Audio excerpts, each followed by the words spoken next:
Ceci est un livre audio autogénéré par Google. L'embauchoir. 125 réponses pour le plein emploi actif.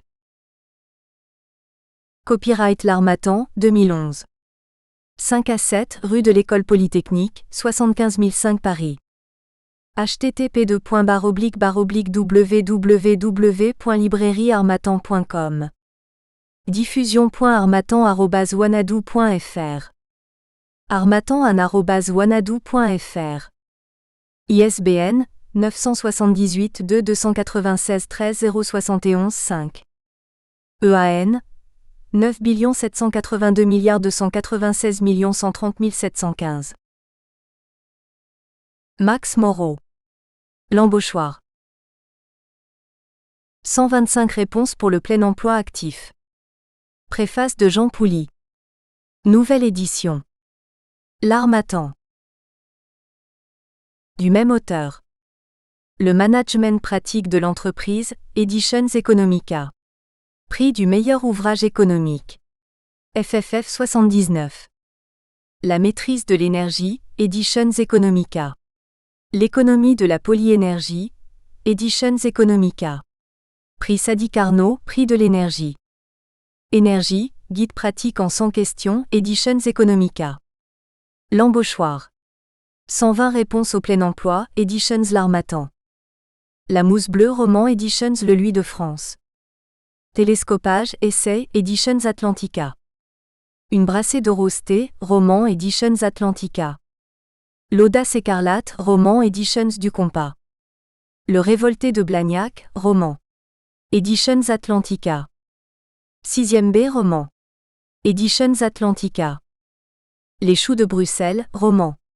Editions Atlantica. Le clandestin du Mato Grosso, roman, Editions L'Harmattan. L'économie hybride pratique, Editions L'Harmattan. Le buveur d'eau rouge, roman, Editions L'Harmattan. L'économie manipulée et floutée, Editions L'Harmattan.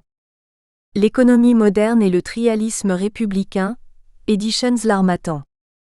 Chronique. La gestion prévisionnelle de l'entreprise. CJP. La productivité du bâtiment. Batibat. FNB. Un manager efficace pour une entreprise performante. La maîtrise du temps, source de performance. La formation de la maintenance dans l'hôtellerie. Le marketing des économies d'énergie. Incendie, l'expert spécialiste ou généraliste? Internet, moteur ou frein au management performant? Les enjeux économiques français à l'aube du millénaire. Réception Académie Béarn Thierry Moulonguet, Jean Pouly. Nouvelle. Gazon pervers. Golfe européen. Mirage. Escadoteur. Accord. Avec amour à Chris. À Catherine, Corinne, Valérie, Philippe. Arnaud et Pascal. À Louisa, Maëve et Olivier. À Sophie, Charlotte, Elena, Dimitri, Alexis, Caspar, Baptiste et Hayden. Mes remerciements à Jean Pouly pour sa préface chaleureuse, à ma fille Corinne Dujardin pour son minutieux graphisme et à Olivier Fagnot, mon gendre, pour ses recherches fructueuses.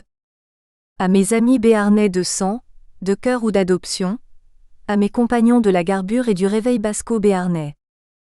À Denis et Xavier Prienne, mes éditeurs qui m'ont fait confiance, et à leur dynamique équipe de l'Harmattan pour son efficacité. Préface. Max Moreau porte toujours avec optimisme, enthousiasme et persévérance un message fort: comment créer le plein emploi en France. Il réédite aujourd'hui, en l'actualisant et en le complétant, l'ouvrage qu'il a publié en 1996 et qui garde toute sa pertinence. On ne redira jamais assez combien le chômage endémique dont souffre notre pays crée un profond traumatisme dans le corps social, notamment chez les jeunes et les seniors, premières victimes de cette situation inacceptable. Il faut rappeler qu'en 1975, la France comportait 793 000 chômeurs. En 2009, elle en comporte 2 577 000. Comment en est-on arrivé là ? Jusqu'au milieu des années 1970, les Français ont vécu dans l'esprit des 30 Glorieuses. Après le dernier conflit mondial, la tâche première est de reconstruire le pays, de réaliser de grandes infrastructures reliant les hommes, autoroutes, moyens modernes de télécommunication. Il faut assurer l'indépendance énergétique du pays, grâce à un ambitieux programme électronucléaire. Il faut concevoir et réaliser des moyens modernes de transport, Concorde, Airbus, TGV. L'ambition est partout présente. Le pays resplendit d'énergie. L'emploi est au rendez-vous. Puis le climat change. Le doute s'installe. Certains plaident même les vertus de la croissance zéro. Les grands investissements se tarissent. Les ressources publiques ne sont plus consacrées à préparer l'avenir, mais à gérer le présent. Le pays vit progressivement dans la morosité et n'a plus confiance en lui. Le chômage est au rendez-vous. Max Moreau montre que cette situation n'est pas inexorable. Des solutions pour lutter efficacement contre le chômage existent. Il les décrit dans son ouvrage en s'appuyant sur sa longue expérience de chef d'entreprise, très sensible à l'environnement social et géographique du territoire au sein duquel l'activité se déploie. La clé réside dans l'établissement des conditions permettant d'instaurer un taux de croissance annuel à moyen et long terme soutenu, d'au moins 3% en volume. Max Moreau détaille toutes les mesures pouvant conduire à ce résultat. Ce ne sont pas les relances par le déficit public qui permettront d'atteindre un tel objectif. L'effet ne pourra de toute évidence être que transitoire car il faudra bien payer un jour ou l'autre ses dettes. Non, il faut agir sur des leviers de bon sens qui reposent sur une explication simple de la façon dont la richesse est produite dans un pays. Qu'est-ce donc que la richesse d'un pays ? Ce sont des cerveaux bien formés qui travaillent ensemble. La richesse ne provient que des hommes. La vitalité biologique d'un pays précède toujours sa vitalité économique. Il faut se réjouir que la France, l'un des pays les moins denses d'Europe, ait conduit depuis de nombreuses années une politique de soutien de la fécondité des ménages. Le taux de natalité observé dans notre pays est le premier d'Europe. C'est une excellente chose. La formation est un facteur essentiel de vitalité économique. Des progrès restent encore à faire dans ce domaine. Il convient que les formations initiales et continues soient mieux adaptées aux besoins de l'économie. L'enseignement supérieur et la recherche doivent être notamment soutenus avec détermination. L'autonomie des universités va dans le bon sens avec des responsables qui se préoccupent de l'avenir de leurs étudiants et qui établissent d'étroites liaisons avec le monde de l'entreprise.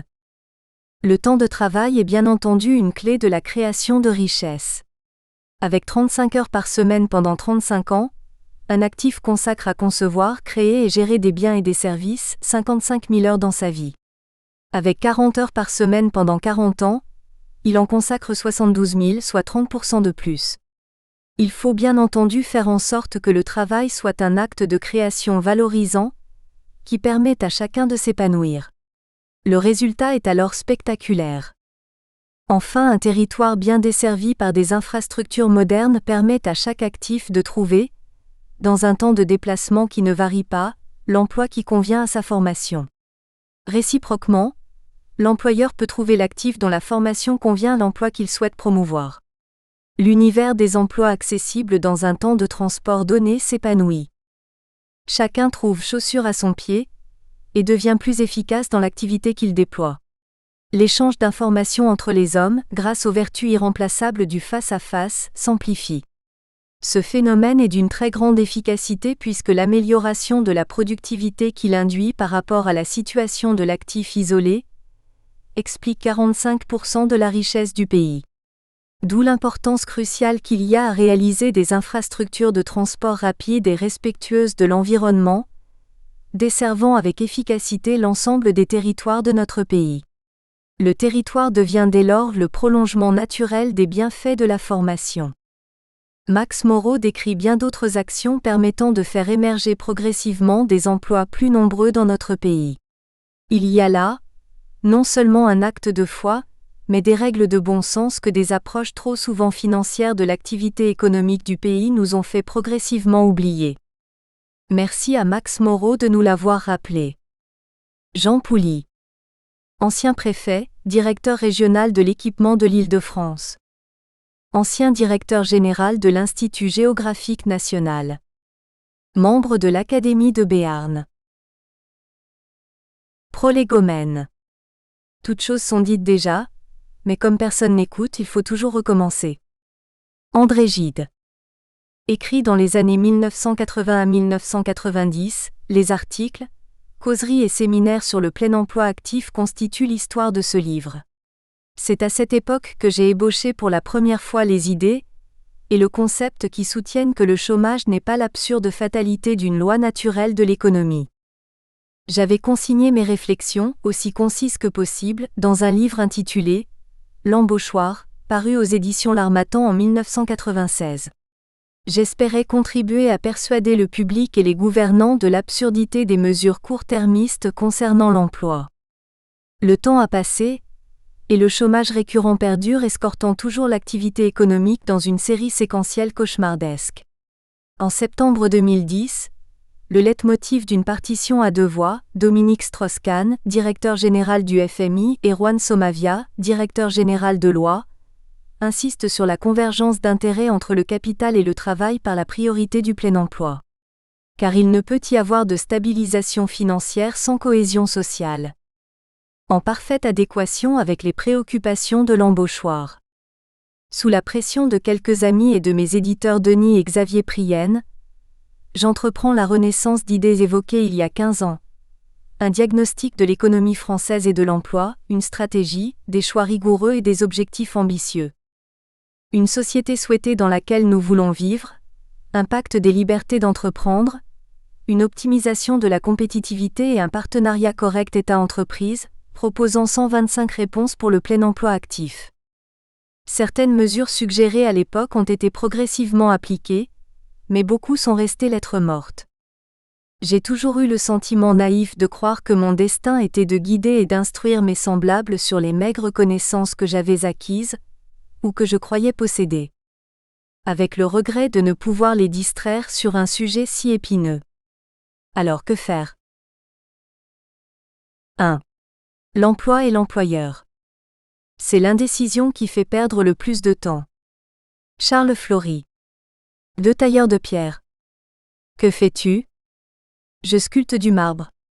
Et toi, que fais-tu ? Je bâtis une cathédrale. Introduction.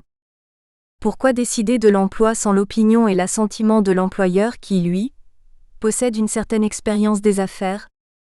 Pourquoi négliger l'essentiel ? Car c'est l'employeur, force vive de l'appareil productif, qui crée l'emploi par le développement de son entreprise. Telle est la question fondamentale de l'embauchoir. Après une analyse critique de certains thèmes de modernisation qui s'avèrent destructeurs d'emplois, la réflexion porte sur la nécessité du plein emploi actif, objectif ambitieux qu'il est possible d'atteindre en suivant une démarche simple et enthousiaste, issue de l'expérience. Le challenge du plein emploi sera l'ajustement obsessionnel de l'offre à la demande, selon une stratégie active à 3 volets. Un pacte des libertés d'entreprendre, stimulant du plein emploi actif, ce qui implique de restaurer l'autorité unique de l'employeur, rendre la liberté d'embauche et de licenciement, promouvoir des expériences sociales temporaires, faciliter la création et la transmission de l'entreprise, une préservation de la compétitivité, ce qui a pour conséquence de permettre l'optimisation de tous les composants de la compétitivité, lutter contre la corruption qui est un frein à la performance, réduire les prélèvements sociaux d'une manière raisonnable en proposant des mesures compensatoires, limiter les prélèvements fiscaux décourageants. Un partenariat État-entreprise, ce qui suppose que l'on s'efforce de créer un mouvement socio-économique propice, favoriser la croissance en liaison avec une stratégie de l'activité productive. Mener une réflexion commune sur les problèmes relatifs à l'éducation, l'apprentissage et la formation permanente d'une part, à l'aménagement du territoire d'autre part. Vouloir réellement simplifier les procédures administratives et pratiquer une réduction significative du train de vie de l'État. Les observations et les réflexions ci-dessus conduisent, in fine, à un ensemble de mesures pratiques susceptibles d'apporter des solutions rapides aux problèmes soulevés. Des graphiques, une table des matières détaillée, un glossaire et une bibliographie complètent l'ouvrage. Fruit d'un engagement personnel, ce livre est le regard provocateur d'un manager sur l'économie de l'emploi. Ce premier chapitre, l'emploi et l'employeur, vise à présenter le travail, l'employeur, le management source de performance de l'entreprise, les populations au travail et le challenge du plein emploi actif. Il offre un cadre d'ensemble qui sera développé dans les chapitres suivants. 1. Le travail. Travail. Ensemble des activités humaines, coordonnées en vue de produire ou de contribuer à produire ce qui est utile ou jugé tel. État, situation d'un homme qui agit avec suite en vue d'obtenir un tel résultat. Considéré le plus souvent comme une nécessité ou un devoir. Action, activité, labeur, œuvre, ouvrage. Le fait de produire un effet utile par son travail. Activité économique professionnelle organisée à l'intérieur du groupe social et exercée d'une manière réglée. Elle est productrice d'utilité sociale par des hommes, aidée ou non par des machines. Elle induit la fonction, le métier, la profession, le gagne-pain, l'emploi continu ou partiel, l'intérim, le chômage. On n'a rien trouvé de mieux pour commencer à gagner sa vie. Manuel ou intellectuel, personnel ou collectif, le travail est pénible et accablant pour beaucoup d'entre nous. Associé à une corvée, à une besogne, à la fatigue, à la souffrance, aux activités astreignantes, aux périodes difficiles, aux crises de mutation profonde, c'est une rançon et une exigence de la nature. Mesurée aux besoins et aux désirs qu'elles satisfont, son utilité et sa valeur d'échange caractérisent ce facteur humain vital de la production. La manière dont tout travail s'accomplit est jaugée, comparée, rémunérée. Activité créatrice, monnaie d'échange de capacités, le travail permet à l'homme d'assurer sa vie matérielle dans la société. Aujourd'hui, pourrait-il survivre dans une communauté oisive ?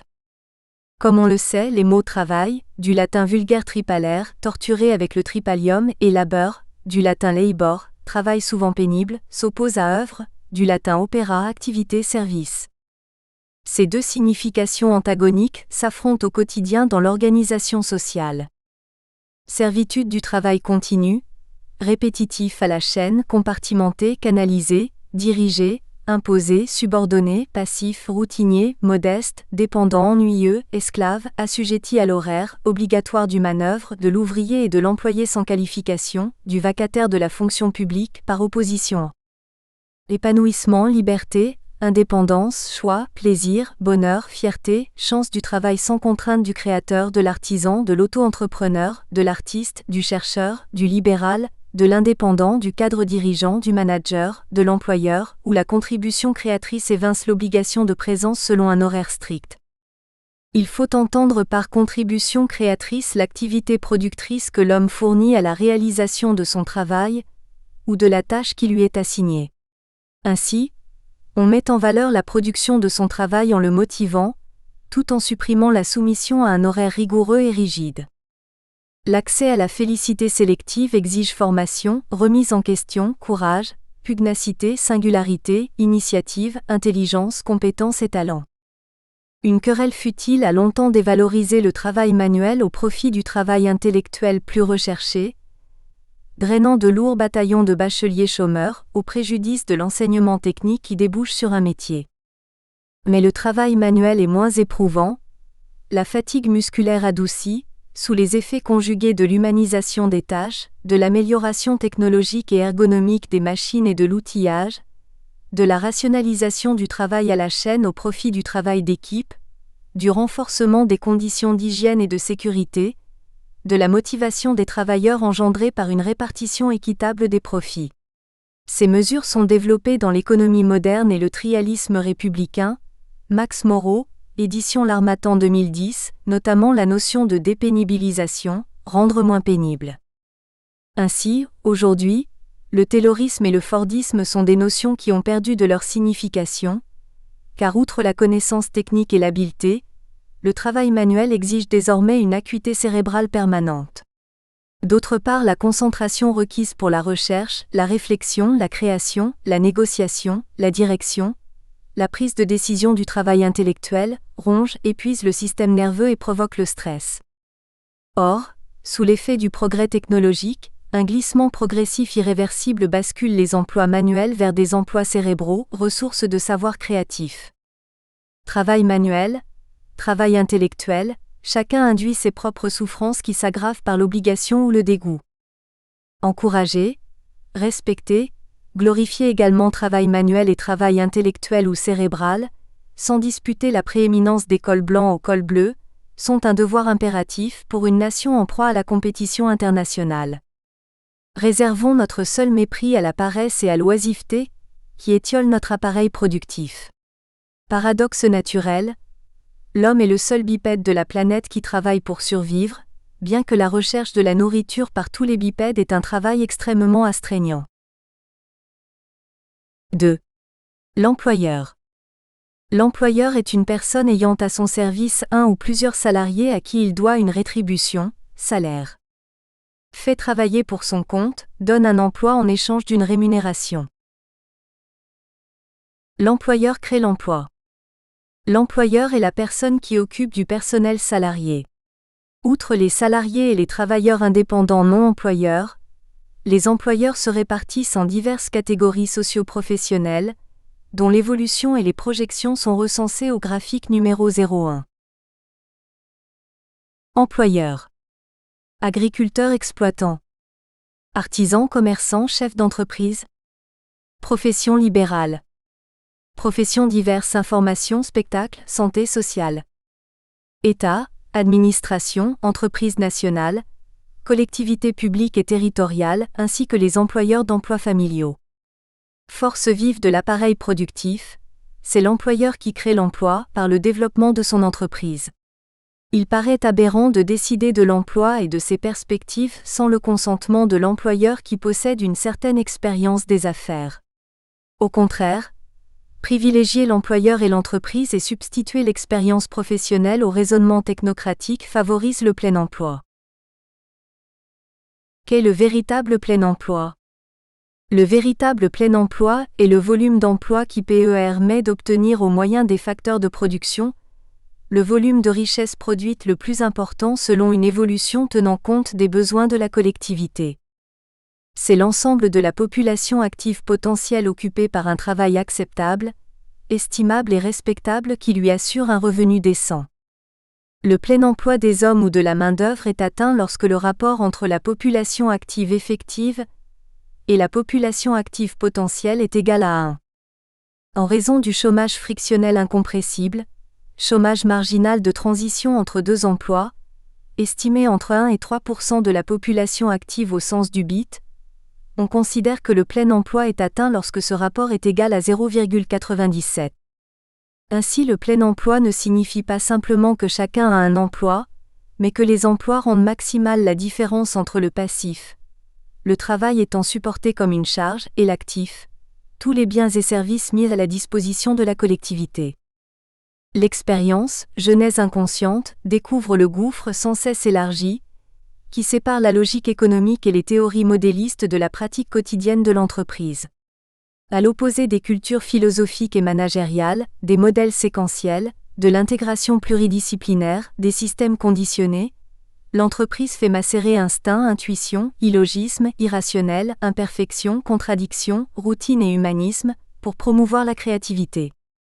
Se coltiner le concret, aller au charbon, scruter, observer, équilibrer les identiques, les différents et les contraires, écouter pour jauger en permanence hommes et situations esquisse le portrait atypique de l'employeur et relève du bon sens. Surmonter les crises et promouvoir les opportunités, pratiquer, essayer, persévérer, négocier, beaucoup écouter, parler peu, se tromper, en découvrir les raisons, constater, tout cela instruit et enrichit la connaissance acquise par la pratique. Discerner l'essentiel de l'accessoire, cibler son domaine, rechercher sans cesse la clarté, dissocier l'erreur isolée de l'échec ou du succès, éléments constituant des principes de management, exercer son jugement au carrefour des réalités de l'entreprise, telle est l'ambition occulte de l'expérience formatrice. Certifiée par l'échéance bancaire, elle induit au savoir pragmatique et au sens pratique l'entrepreneur qui assume les risques. Ainsi vérifiée, l'action concrète présente prépare l'avenir. L'éternel apprentissage du métier mûrit l'expérience latente et corrige les présomptions de jeunesse, et les meilleures idées semblent lui venir quand il s'éloigne de son entreprise et que sa vue s'élargit. Ne faut-il pas 20 ans pour maîtriser son entreprise et 20 jours pour la détruire ? Parce que son expérience est un guide irremplaçable et qu'elle prime la théorie, l'employeur a l'ardente obligation de s'impliquer dans la réflexion et la pratique de la lutte contre le chômage. L'âme n'a pas de secret que la conduite ne révèle. Proverbe chinois. Mais qu'est-ce qui fait courir l'employeur entreprenant? Motif apparent de la volonté d'entreprendre, l'argent et la jouissance matérielle qu'il procure masquent le mobile profond, la vanité. Mais ce besoin perpétuel d'émerger de l'ombre, de paraître pour se distinguer du commun, de susciter admiration, étonnement ou envie, de se singulariser puis de s'illustrer, de s'auto-satisfaire et de dominer, enfle et s'éternise. Vanité. Ce brasier des prétentions, parfois inconscientes, impulse la vigueur de l'action de l'entrepreneur en quête de pouvoir et de réussite. Il jauge sa puissance à l'aune arrogante de sa masse salariale ou de son capital et nourrit son ardeur par un subtil alliage d'orgueil, de mégalomanie, de convoitise, de passion, de voracité, de jeu risqué, de liberté, d'hégémonie et de puissance. Il fait fi des critiques et des sarcasmes, pourvu qu'on parle de lui. Certes, nombre d'entrepreneurs marqués d'imperceptibles différences nuancent leurs faiblesses, mais la fibre vaniteuse commune motive l'espèce. Pour mieux séduire, une mascarade d'épithètes vertueuses, ambition, ardeur, devoir, exemple, modèle, vocation, sacerdoce, intérêt public, dissimule la vanité. Elle atteint son paroxysme sous forme d'humilité feinte. Pour certains dirigeants, outre la vanité, le vice essentiel est la cupidité. Ce désir immodéré d'argent et de richesse, cette âpreté au gain, cette irrésistible gride, appât du gain, cette avidité et cette rapacité qui portent un coup fatal au système socio-économique et causent la perte de ceux qui s'y livrent. Peut-être est-ce une injure commise envers les plus modestes, déshérités, chômeurs, face à la douleur et aux larmes, que d'évoquer cet art de privilégier. Mais la réalité est ainsi faite. Il y a quelque chose du Dr Jekyll et de Mr Hyde dans le comportement de bien des employeurs. Que l'entrepreneur se déculpabilise. La vanité est le levier essentiel qui stimule la star, le champion sportif, le professeur agrégé, le maître du barreau, le leader politique, le grand commis, l'animateur de télévision, l'intellectuel, l'écrivain ou l'artiste. Boutonnière carminée, macaron de privilège, arborescence d'insignes élitistes révèle l'ambition de ces adulateurs serviles. Ainsi sont les hommes entrepreneurs. Mieux vaut flatter leur vanité, pourvu qu'ils embauchent. Aujourd'hui malheureusement, la plupart des employeurs, face à l'ampleur des incertitudes économiques et à la difficulté d'alléger à l'occasion leur effectif, n'embauchent plus, ignorant la plupart des mesures disparates d'aide à l'emploi et qu'il existe une autre thérapeutique du chômage. L'entrepreneur entreprenant. Nous ne nous intéressons pas à l'apparence des choses, nous ne nous intéressons pas à ce que nous voyons, mais à ce que nous ne voyons pas, à l'essence invisible des phénomènes. André Wolf. De l'ordre biologique. De tous les employeurs émerge une race particulière, l'entrepreneur qui risque et qui emploie. Entrepreneur. Personne qui dirige une entreprise pour son propre compte et qui met en œuvre les divers facteurs de production, agents naturels, travail, capital, en vue de vendre des produits et des services. Personne qui entreprend, qui se charge de l'exécution d'un travail par un contrat d'entreprise. Il y a aussi, à la tête de grandes entreprises, de grands entrepreneurs employant de nombreux salariés. J'exclus bien entendu de cette catégorie les quelques grands patrons magiciens, hypnotiseurs de ministres, abuseurs de financiers, communicants de tout poil, ne risquant que l'argent des autres, ensevelissant leurs comptes dans une opacité nauséabonde propice à des transferts illicites, somme toute voyous de grand chemin. L'entrepreneur, le vrai, est le stimulant de l'entreprise, cette communauté d'hommes organisés en vue d'assurer sa pérennité, financièrement indépendante, qui offre un service à d'autres hommes par une prestation, un produit, ou la conjonction des deux, le plus souvent dans un milieu concurrentiel et à un prix qui couvre ses coûts et son profit pour lui permettre de prospérer dans un environnement dont elle dépend. Cette définition convient à l'ensemble très diversifié des entreprises françaises. De la plus petite unité, l'artisan et son apprenti, jusqu'au plus complexe des conglomérats, regroupant des dizaines de milliers de personnes. Entreprises personnelles, sociétaires, libérales, commerçantes, industrielles, agricoles, multinationales, coopératives, collectives, publiques et administratives composent le corps des entreprises quel que soit leur statut, leur structure, leur degré de dépendance à l'égard des pouvoirs publics et quelle que soit l'option du régime politique, capitaliste, libéral, libéral avancé, d'économie mixte, corporative, autogestionnaire, socialiste sous toutes ses formes.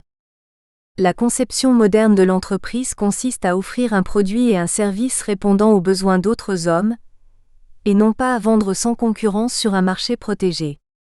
Elle entraîne un renouvellement constant des firmes et des hommes. Les caractéristiques essentielles engendrées par une telle conception de l'entreprise et que doit bien discerner l'entrepreneur sont les suivantes. Les échanges de l'entreprise avec ses clients reposent sur l'adéquation de l'offre du bien proposé à la demande des utilisateurs, le rapport qualité-prix-service étant le principal paramètre.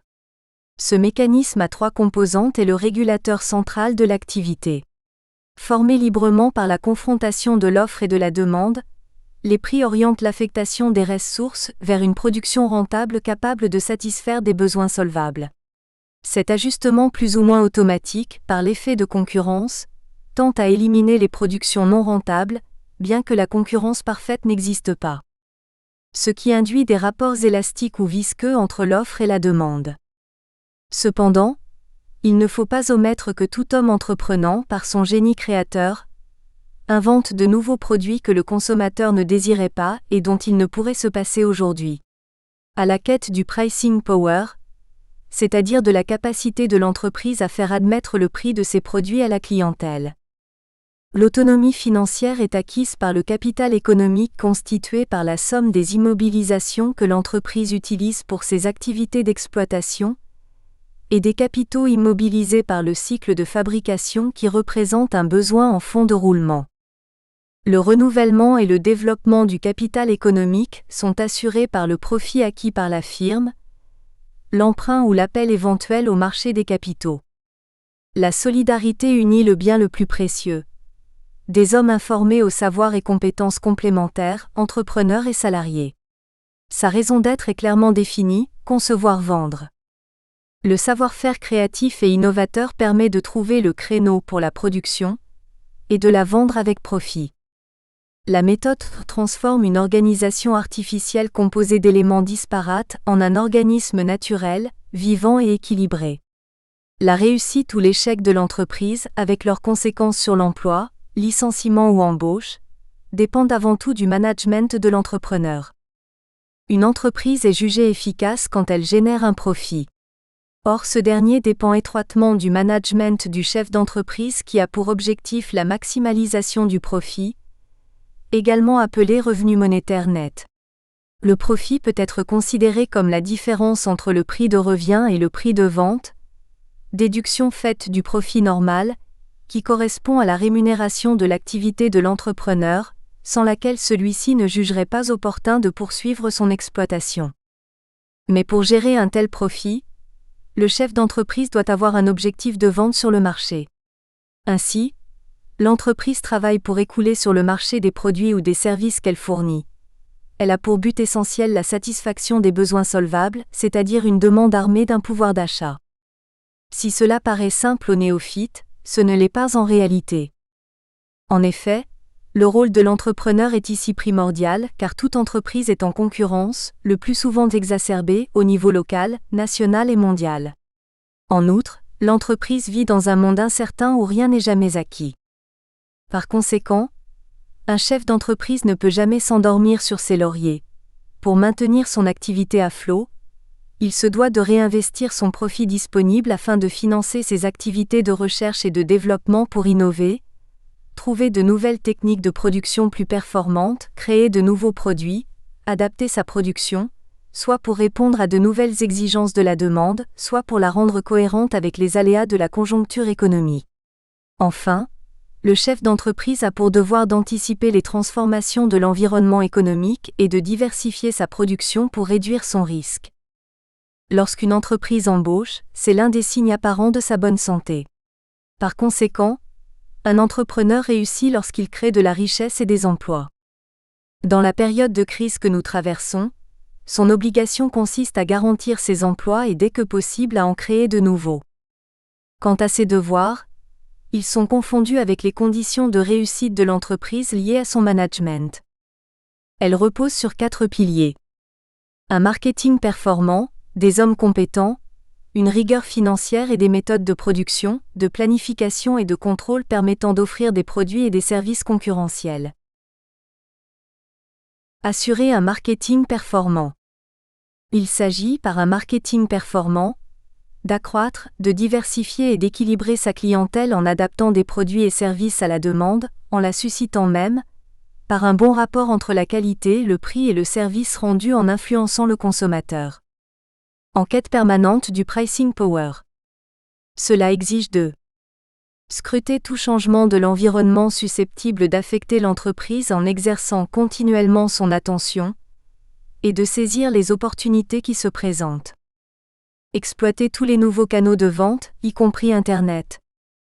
Valoriser la recherche appliquée, décloisonner les savoirs, stimuler le personnel, les équipiers pour qu'ils développent leurs capacités d'anticipation et d'innovation. Créer et communiquer une image favorable, car la marque est un capital immatériel. Situer sa masse critique, connaître les nouveaux marchés et minimaliser les risques. Résoudre rapidement les litiges pour parfaire l'image de marque. Rechercher et former des hommes compétents. L'entreprise doit se doter d'hommes compétents qui établissent entre eux des relations de confiance et de coresponsabilité.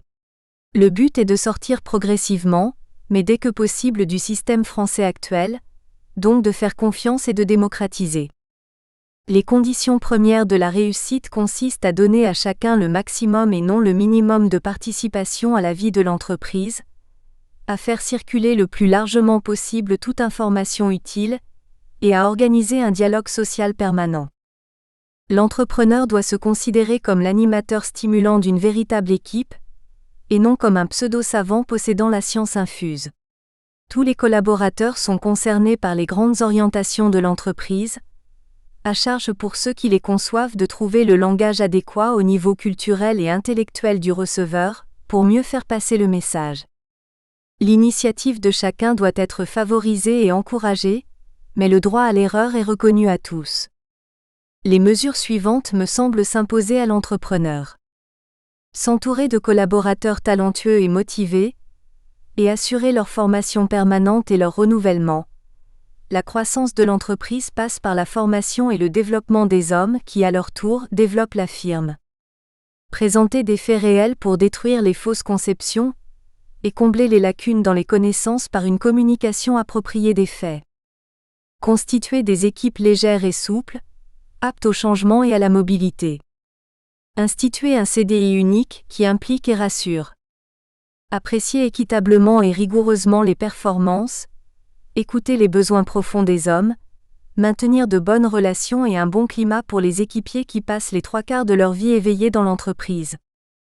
Édifier un système de rémunération consensuel, basé sur la valeur des tâches à accomplir, et non plus sur la présence conforme à un horaire préétabli. Répartir le tiers du profit net entre les salariés. Sélectionner l'équipe de direction, préparer et assurer sa succession. Choisir des consultants externes aux compétences additionnelles et aux missions spécifiques. Définir l'orientation. Susciter l'idéal révélateur de l'action cohérente. Convaincre le personnel que les opérations qui en découlent sont saines et favorables pour l'entreprise. Ceci ne peut s'opérer que par un dialogue clair et une information parfaite entre la direction et la base. Tout le personnel doit se sentir responsabilisé et mis en valeur au sein de l'entreprise. Ainsi, l'option humaine, composante majeure des moyens de réussite de l'entreprise, implique un entrepreneur expérimenté et compétent, distinguant les tâches de direction de celles d'exécution. Elle exige de sa part l'écoute permanente des besoins des hommes, investisseurs, clients et personnels, la détection des changements par une observation attentive et des contacts permanents, des décisions d'adaptation rapides. La promptitude à découvrir la nature et la source des problèmes réels, après avoir évité les pièges habituels, afin de prendre des décisions judicieuses. L'entrepreneur doit être capable de passer de l'exposé du problème apparent, tel qu'il surgit à première vue ou tel qu'il est formulé par le déclencheur qui constate la difficulté ou bute sur elle, à la formulation exacte du problème réel. L'entrepreneur doit traduire les impressions formulées en faits réels souvent différents des faits apparents. Il doit déterminer la source et la nature du problème réel en l'analysant et en découvrant son essence, sa nature et sa réalité. Il lui faut esquiver les choses-trappes habituelles, faux-semblants, réactions primaires, colmatage provisoire. Cette réflexion séquentielle aboutit à une décision que l'on espère judicieuse et appropriée à la situation. Dans l'immédiat, une telle décision donne une solution au problème posé. En outre, elle prévient la réapparition de la difficulté pour l'avenir.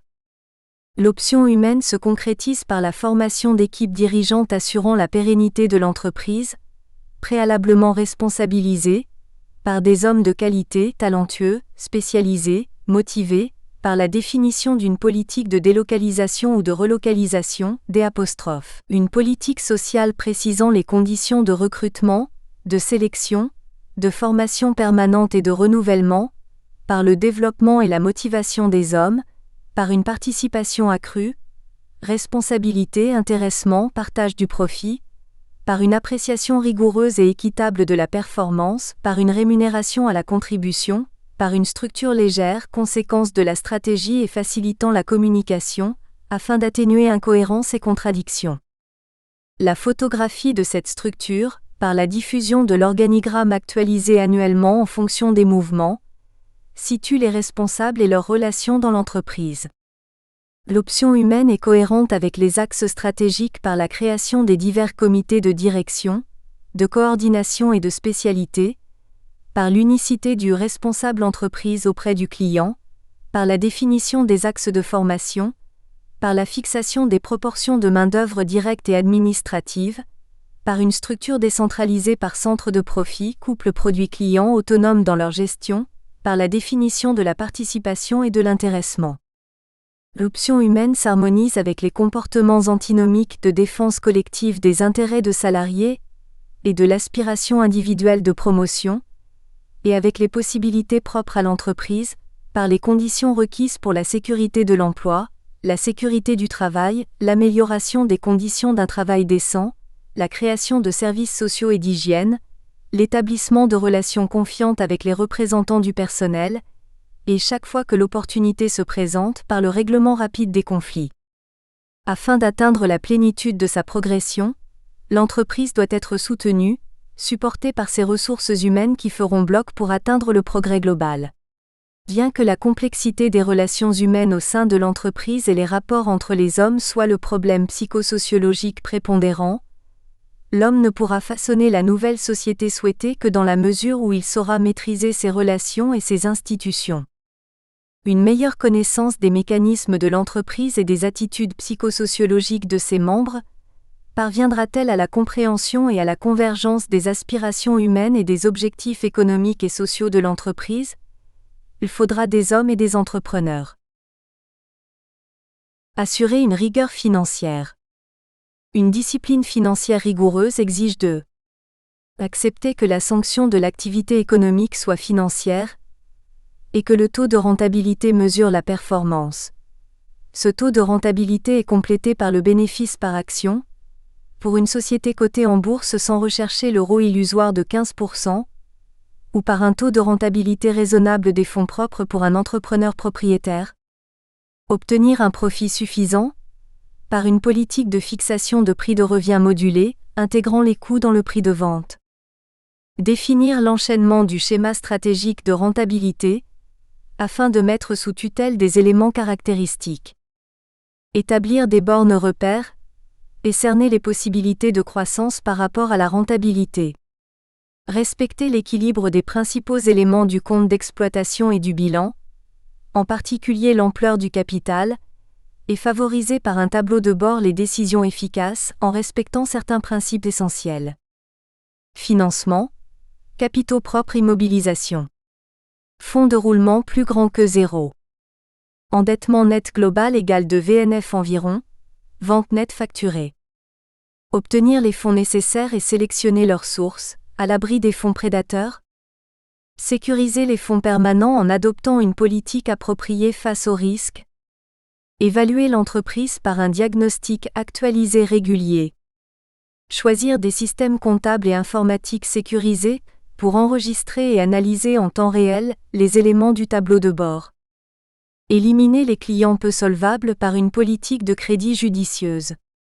Formaliser et planifier les contacts avec la communauté financière et définir l'utilisation d'Internet avec un webmaster. Maintenir des relations satisfaisantes entre les investisseurs, les clients et le personnel. Intégrer le jugement financier au système de direction. Mettre en place une méthode d'action. Il importe pour cela de chercher, découvrir et créer de nouveaux produits et services.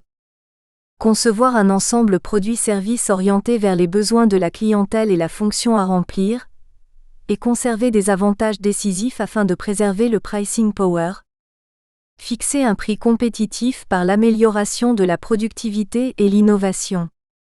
Maintenir un niveau de qualité rigoureusement contrôlé, et un rapport prix-qualité-utilité élevé. Renouveler les produits sur la courbe de vie et renouveler la gamme en temps utile, en constatant une accélération et une contraction des courbes de vie des produits. Perfectionner continuellement les techniques, afin d'améliorer sans cesse la productivité. Assouplir et raccourcir le cycle de production pour favoriser son adaptabilité, et savoir choisir partenaires et sous-traitants. Apprécier le challenge délocalisation, production en France, relocalisation. Organiser par une action méthodique, planifiée et contrôlée, les ensembles marketing, hommes, finance, production. Faire surgir l'essentiel qui contribue à la formation du résultat brut. Raisonner en termes de productivité dans les domaines du marketing, des hommes, de la finance et de la production. Mieux vaut un imbécile qui marche qu'un intellectuel assis. Proverbe chinois. 3. Le management. Management, science de la technique de direction et de gestion de l'entreprise. Le management a une dimension scientifique et une dimension philosophique. Manager, c'est traduire en réalité concrète, en des actes et des entreprises, la culture économique de l'entrepreneur et de son équipe dirigeante, afin d'organiser la gestion et la direction de l'entreprise. C'est la science des choix efficaces, mais la culture économique déborde de la seule science. Car cette dernière ne prend pas en compte le facteur humain et son contexte culturel, c'est-à-dire le système des valeurs. Il faut donc ajouter à la dimension scientifique une dimension philosophique. La recherche scientifique constamment tributaire de la vie sociale en perpétuel changement conduit à l'épistémologie de l'économie d'entreprise, cet affailleur à l'étude philosophique de la science du management, de ses méthodes, de ses principes et de sa valeur. La philosophie relance le grand jeu de toutes les hypothèses, découvre les incertitudes entre les différentes chaînes de connaissances bien définies, confirme que le savoir n'est jamais complet, définitif et absolu, comme l'a développé Manuel de Diéguer. Le manager, l'entrepreneur, est bien le philosophe en action décrit par Gaston Berger. Le management consiste à diriger l'entreprise par l'observation permanente et l'examen minutieux de l'environnement et des besoins des hommes. L'utilisation optimale de ses ressources, humaines, matérielles et financières, pour motiver les hommes de l'entreprise sur un corps de conviction commune. L'approfondissement et l'accroissement de son savoir-faire. Manager, c'est s'appuyer sur 4 éléments basiques. 1. Un système de direction harmonisé à l'entreprise, orienté par la stratégie et définissant l'acte d'entreprendre. 2. Une mise en œuvre des conditions de réussite de l'entreprise dans les 4 domaines fondamentaux: marketing, hommes, finance, méthode. 3. Une méthode de direction personnalisée, axée sur la sélection, la hiérarchisation et la répartition des tâches essentielles, des bornes repères, sur un système d'information et un tableau de bord synthétique afin de distinguer l'essentiel de l'accessoire. 4. Une volonté opiniâtre, obsessionnelle, d'application permanente. Premier maillon du système de décision, la stratégie a une importance vitale. Elle consiste principalement à indiquer comment maintenir la vie de l'entreprise, et donc à prendre les orientations fondamentales pour y parvenir. L'entrepreneur élabore une stratégie à partir des informations qu'il a collectées et que le marché lui procure, ainsi qu'à partir de ses propres capteurs, notamment par le biais de l'analyse financière de son entreprise. En fonction de ces données, il développe une stratégie en tenant compte des réactions probables de ses concurrents. À partir de là, Il échafaude plusieurs stratégies possibles et choisit celle qui lui permettra d'atteindre un profit convenable sur longue période si possible. En économie, cette démarche est étudiée à l'aide de la théorie des jeux. Évidemment, l'entrepreneur réagira différemment selon que son entreprise est leader, suiveuse ou de taille équivalente à ses concurrents. 3 démarches s'imposent. Diagnostiquer les transformations nécessaires en positionnant les produits et services actuels et futurs prévisibles sur la courbe de vie des produits, par la connaissance des courants observables qui conditionnent l'activité. Et savoir discerner quels sont les nouveaux marchés à fort développement par l'observation et la projection des crises économiques probables affectant directement l'entreprise, et l'examen des contraintes internes propres à la firme, véritable goulet d'étranglement de la croissance. Évaluer l'entreprise face à l'évolution de l'environnement par l'équilibre du positionnement des produits et des catégories de clientèle, par l'analyse de l'impact de l'entreprise dans l'espace et dans le temps. Formuler la stratégie globale par le plan. La formulation de la stratégie s'opère par le plan stratégique et ses axes directeurs. Il détermine les objectifs précis et les moyens propres à mettre en œuvre pour les atteindre. Ce plan, édifié en concertation avec les hommes clés de l'entreprise dans les limites de la confidentialité, verrouiller physiquement et juridiquement les risques de fuite à la concurrence, définit les orientations générales, la structure et son évolution, les dimensions de l'entreprise, les lignes de produits, les spécificités des nouveaux marchés, les responsabilités individuelles et les devoirs des leaders, enfin la croissance et la rentabilité. L'humilité en matière de projections économiques et l'empirisme n'exclut pas l'approfondissement de la connaissance. Je réagis tout au long de cet ouvrage, humblement, comme un homme de terrain. J'expose dans cette partie du chapitre une méthode de direction pour l'entrepreneur, certes validée par l'expérience, mais que je ne prétends ni totalement généraliser, ni être capable de résister à l'épreuve du temps. Si le concept de bon sens, quelque peu empirique, n'exclut pas la rigueur de vue, il adoucit les élucubrations intellectuelles sur l'entreprise. L'affermissement de la connaissance et l'approche méthodique ne sont pas seuls en cause pour mieux gérer. Au cours de ces dernières décennies, le rôle et le pouvoir de l'entrepreneur se sont modifiés en raison de l'évolution de l'économie de marché. Les règles de fonctionnement des sociétés anonymes et autres, mais surtout la complexité croissante de la direction d'une entreprise, en particulier d'une grande, ont parfois conduit à une organisation collégiale du pouvoir dans l'entreprise. Aujourd'hui, les chefs d'entreprise souverains, puissants et solitaires sont moins nombreux. Le collège exécutif, Executive Board, délibère de toutes les décisions importantes. Mais il est souvent dominé par une forte personnalité. D'autre part, la responsabilité publique de l'entrepreneur s'exerce dans un cadre de plus en plus vaste. Dès aujourd'hui, les relations de l'entreprise ne se limitent plus à son seul environnement et à ses obligations écologiques, mais réclament de remplir une fonction sociale à l'égard de la cité, de la région et de la nation. L'examen des exigences formulées par cette triple entité conduit l'entrepreneur à les rendre compatibles avec les objectifs poursuivis par l'entreprise, à accroître les satisfactions de la collectivité, sans porter préjudice à la croissance de l'entreprise. La responsabilité publique est désormais partie intégrante des missions de l'entrepreneur et son rôle s'accroît malgré sa spécificité. Le Béarnais est d'abord français et aquitain. En tout état de cause, il importe de souligner la nécessité de créer des unités légères à dimension humaine. À l'inverse de la parcellisation, parce qu'elles associent l'effort commun au résultat, les unités moyennes de 100 à 300 personnes, très bien gérées et animées, dont les entrepreneurs, propriétaires, actionnaires ou salariés, connaissent tous les membres du personnel et appliquent une politique sociale appropriée, les entreprises individuelles ou divisions autonomes de grands groupes ne sont-elles pas les plus efficaces et les plus aptes à s'adapter promptement et en souplesse aux changements ou aux crises? Ce concept d'unité de moins de 300 personnes ne vient nullement en contradiction avec les PME-PMI de 1000 à 5000 personnes, les plus performantes à l'exportation, comme en Allemagne.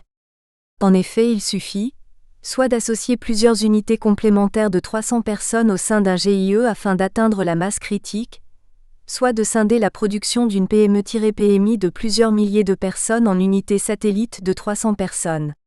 Ces ETI, entreprises de taille intermédiaire de 1000 à 5000 personnes, constituées d'unités légères, sont très dynamiques sur le marché international. Un atout indispensable pour l'exportation. À ce stade de l'analyse, un élément apparaît qui s'avère vital, le tempérament de l'entrepreneur. Car la connaissance ne remplace ni le talent, ni le tempérament.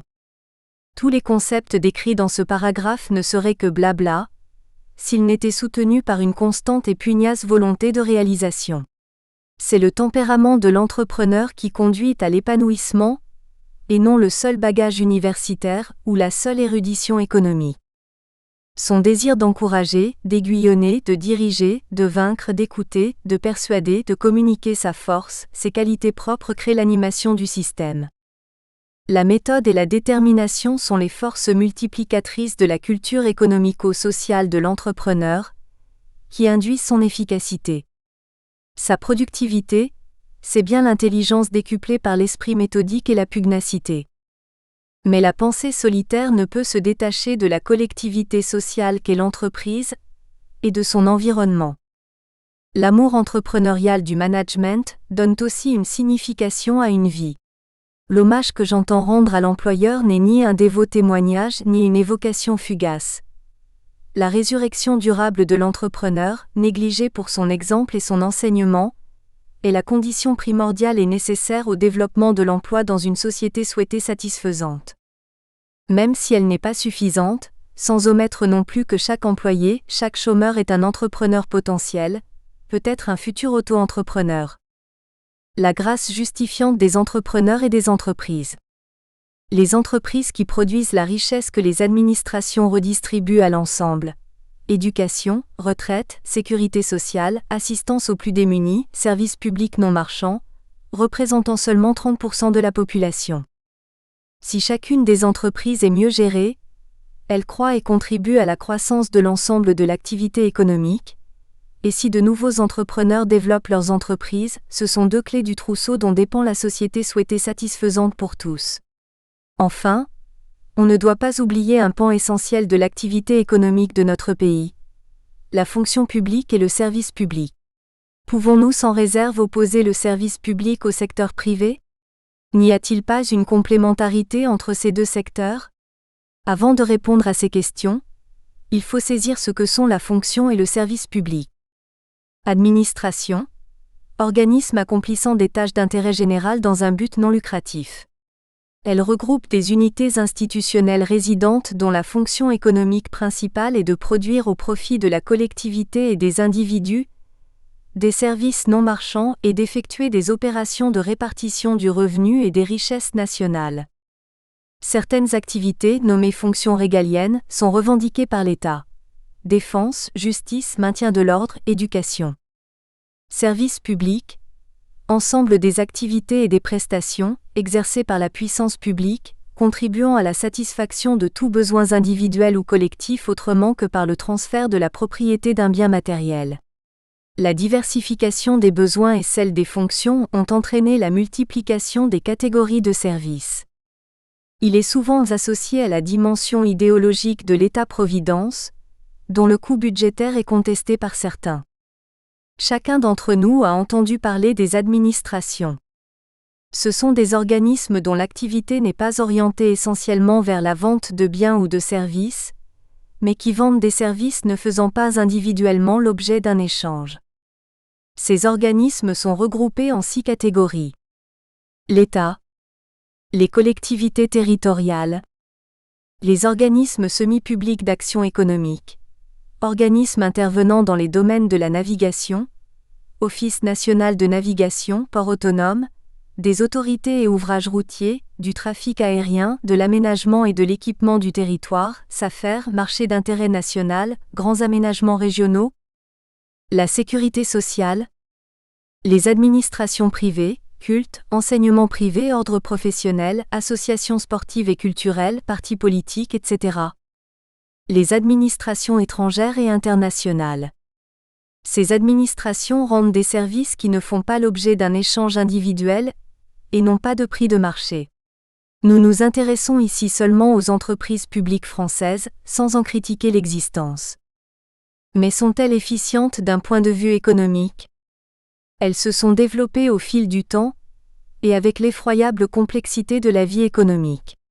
Si leur rôle est important dans la vie de tout citoyen, il n'en demeure pas moins vrai qu'elles font preuve de certaines lourdeurs et que pour un simple citoyen, il n'est pas toujours facile de se faire comprendre. On peut également parfois leur reprocher un manque évident de compétences ou de n'être pas organisés de manière efficace et dynamique. Les fonctionnaires ne sont pas toujours responsables de leurs erreurs. En effet, les hautes sphères du pouvoir ont certaines responsabilités qui ne peuvent être mises en doute, non-consultation de la base, réformes incessantes. Mais il est clair que les administrations peuvent et doivent améliorer leurs services et diminuer leur gaspillage. Un effort est entrepris dans ce sens depuis quelques années. Par contre, le rôle de l'État est plus critiquable.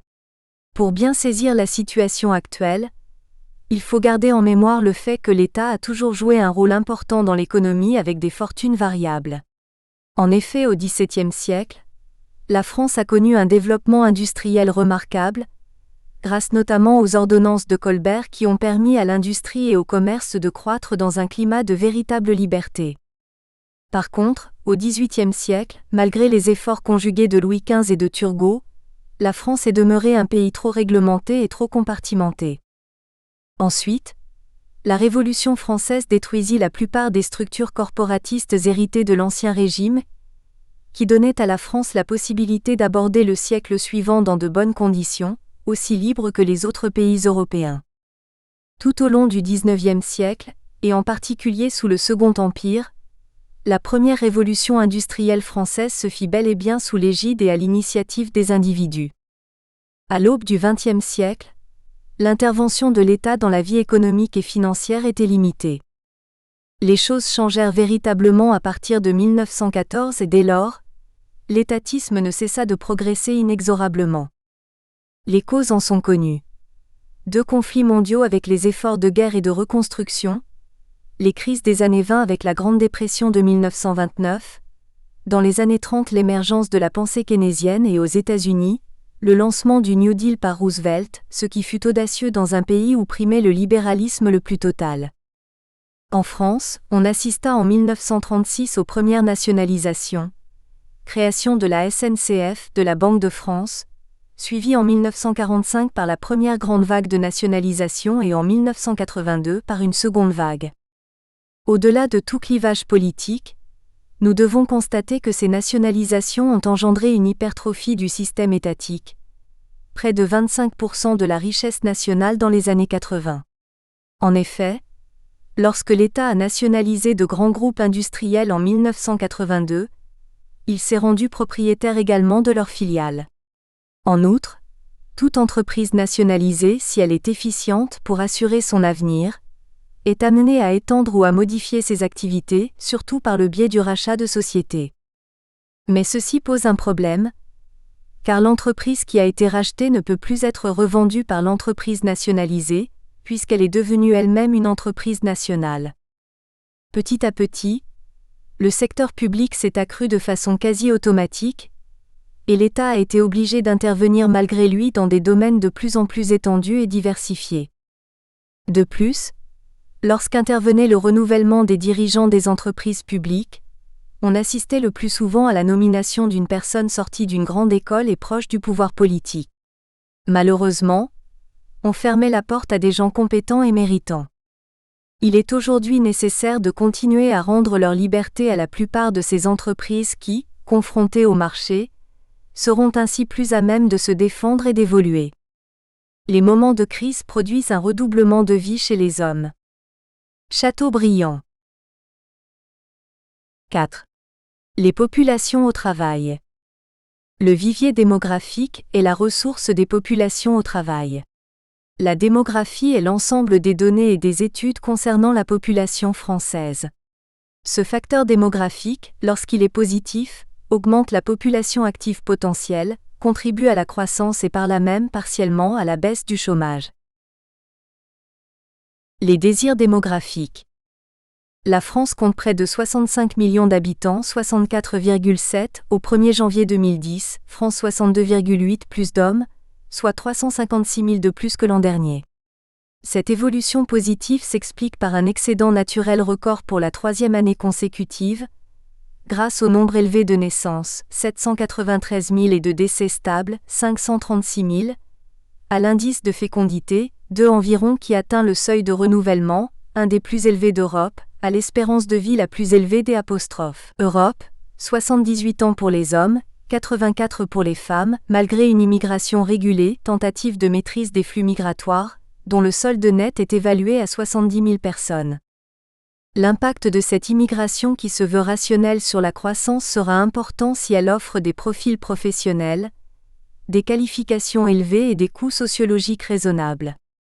Pour la première fois, les naissances hors mariage sont devenues plus importantes que les naissances après mariage. À contre-courant des autres pays européens, la France est avec l'Irlande la nation où la fécondité est la plus forte. Les naissances et les mariages sont de plus en plus tardifs, et l'on compte 2 mariages pour un Pax. La politique de soutien à la famille et à l'enfance, la facilité relative de concilier la vie professionnelle et familiale, la tolérance des naissances hors mariage concourent à cette évolution. La crise économique freinera-t-elle temporairement cet élan vital ? Les projections à plus long terme, stimulées par l'allongement de la vie, confirment cette augmentation. Outre l'amour qui les unit, les jeunes ont envie de fonder un foyer dans la mesure où ils pourront harmoniser leur vie familiale avec leur vie professionnelle, congé maternité, crèche, mode de garde, aide à la personne, transport, et être accompagnés dans leur démarche de santé, civique et éducative, premier examen prénatal, déclaration de grossesse, accouchement. Cette croissance des EMOGRAPHIQUE est un atout. La crise de moralité sourde de la prime enfance et s'infiltre, invisible, dans notre société. La désespérance, la pauvreté, l'intolérance, l'absence de sens moral poussent nos adolescents au délit et au crime. Face à l'insoumission et à la rébellion de leurs enfants, beaucoup de parents, en particulier dans les zones défavorisées, renoncent à les élever et à les éduquer, parfois par manque de moyens. Françoise Dolto assurait que si un bébé vient à naître, c'est que la confiance en la vie le porte. Une récente étude part du constat que l'acquisition de la confiance et de la capacité à prendre des risques se ferait, pour les 2/3 des nourrissons, au cours de la première année de vie, quelle que soit la culture et le niveau social. Jacques Delplat, membre de la Commission pour la libération de la croissance française, affirme que c'est la plus belle mesure du rapport. La construction d'une société de connaissance et d'ordre moral serait un avantage majeur pour notre économie. Pour développer la capacité des parents à assumer leur mission éducative, je propose qu'ils s'appuient sur le livret de famille ou de parents naturels, rénové. Dans le livret de famille, carte d'identité de la famille, recueil d'extraits d'actes d'état civil relatifs à la famille, je propose d'insérer, face à la page de naissance du premier enfant, une fiche synthétique des devoirs éducatifs parentaux qui consignerait l'essentiel des devoirs moraux, éducatifs envers l'école et la société. Au moment de la déclaration de naissance du premier enfant, une puéricultrice devrait expliquer au couple ses devoirs éducatifs et l'éduquer au cours d'une séance de formation obligatoire. Ces dispositions devraient s'appliquer également pour la carte de séjour des étrangers. Education des enfants. Éveil à la créativité et à l'esprit d'entreprise. Dans le prolongement des actions précédentes dédiées à l'enfance, le vaste mouvement de réforme engagé par l'Éducation nationale doit saisir l'opportunité d'insérer, dès les classes élémentaires, un programme de découverte de l'esprit d'entreprise et de la créativité. Afin d'optimiser les activités mentales spontanées, l'éveil nuancé à la créativité, l'ouverture à la passion de la découverte doit être provoquée dès le plus jeune âge. Étayé par la lecture d'ouvrages sélectionnés sur les inventeurs, les découvertes, les réussites, les personnages clés, plus tard d'ouvrages d'économie et de sciences humaines, et une sensibilisation aux conditions d'accès aux découvertes de la vie pratique des entreprises. Il importe de préparer le corps enseignant pour éveiller les enfants à l'art de la découverte, à l'estimation de ses conséquences par l'utilisation de moyens interactifs, la participation à des ateliers de création, les visites commentées d'entreprises modèles, de centres de recherche, de laboratoires, afin de susciter des vocations. On peut soulever la question de savoir si les personnages efficients qui ont réussi sont venus au monde ainsi ou le sont devenus? La réponse à cette interrogation est difficile, mais on peut toujours raviver son intérêt par le programme de découverte de l'esprit d'entreprise et de créativité. Un programme qui, j'en suis certain, contribuera à créer un climat favorable à la croissance de l'être humain et à la perception de son propre avenir. Bien que la mémoire s'encrasse avec le temps et se perde au milieu de notes jetées sur le papier, les souvenirs réapparaissent, comme les collisions de ma longue trajectoire avec des chefs d'entreprise, des chercheurs et des célébrités de diverses disciplines professionnelles. Tandis que je m'évertuais à découvrir leurs mérites majeurs, leurs réalisations, leur œuvre marquée de leur forte empreinte, à peu près tous me confièrent que dans leur enfance, une rencontre fortuite empreinte des signes du destin où tout regorgeait de sève, de bonheur, de vitalité et de turbulence orienta leur vocation. Le breuvage télévisuel.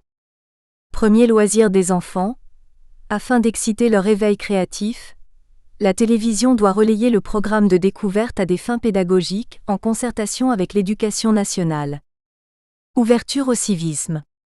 Il me paraît utile de préciser le sens des devoirs collectifs au sein de notre société. En raison même de la dégradation de certaines valeurs, élément clé de la séquence éducative, la charte solennelle. Nous espérons que vous avez apprécié cet aperçu. Pour continuer à écouter ce livre audio sur Google Play Livres, utilisez le lien dans la description de la vidéo.